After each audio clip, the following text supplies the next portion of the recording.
অবশেষে সেই আশা পূরণ হচ্ছে মিম। আমি প্রথম থেকে চেয়েছিলাম সিনেমাটি দেশের মানুষ দেখুক। অবশেষে সেই আশা পূরণ হচ্ছে। দেশের দর্শকরা সিনেমাটি বেশ উপভোগ করবেন এই বিশ্বাস আমার রয়েছে। নিজের নতুন সিনেমা মানুষ দেশের প্রেক্ষাগৃহে মুক্তি প্রসঙ্গে কথাগুলো বলেন জনপ্রিয় চিত্রনায়িকা বিদ্যা সিনহা মিম। সিনেমাটি নির্মাণ করেছেন বাংলাদেশের নির্মাতা সঞ্জয় সমাদ্দার এবং কলকাতার সুপারস্টার জিৎ। অভিনয়ের পাশাপাশি সিনেমাটি প্রযোজনাও করেছেন। গত 24শে নভেম্বর কলকাতা সহ ভারতের বিভিন্ন রাজ্যে মুক্তি পেয়েছে মানুষ।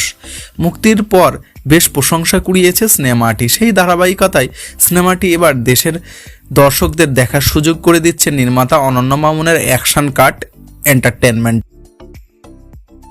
যদিও ভারতে একসঙ্গে এই দিন বাংলাদেশেও সিনেমাটি মুক্তির পরিকল্পনা করেছিল তাজ মাল্টিমিডিয়া, তবে তখন তারা মন্ত্রণালয়ের অনুমতি পায়নি। 15ই ডিসেম্বর বাংলাদেশের প্রেক্ষাগৃহে সিনেমাটি মুক্তি পাবে বলে নিশ্চিত করেছেন নির্মাতা সঞ্জয় সমাদ্দার। তিনি বলেন, অবশেষে আমার ইচ্ছা পূরণ হচ্ছে। এটি আমার প্রথম সিনেমা। চেয়েছিলাম দুই দেশের দর্শক সিনেমাটি একসঙ্গে উপভোগ করুক। 3 সপ্তাহ পরে হলেও আমার দেশের মানুষ প্রেক্ষাগৃহে গিয়ে সিনেমাটি দেখতে পাবেন। এই সিনেমায় আমি মানুষের গল্পই বলতে চেয়েছি। তো আমার কাছে মনে হয়, যেহেতু আমি এই দেশের মানুষ, এখানকার প্রেক্ষাগৃহে গল্পটা চিন্তা করেছি, যেহেতু আশা করছি ভালো সাড়াও পাবো। এদিকে ভারতের সাফল্য দেশের প্রেক্ষাগৃহেও মানুষ ধরে রাখতে পারবে বলে মনে করেন মিম।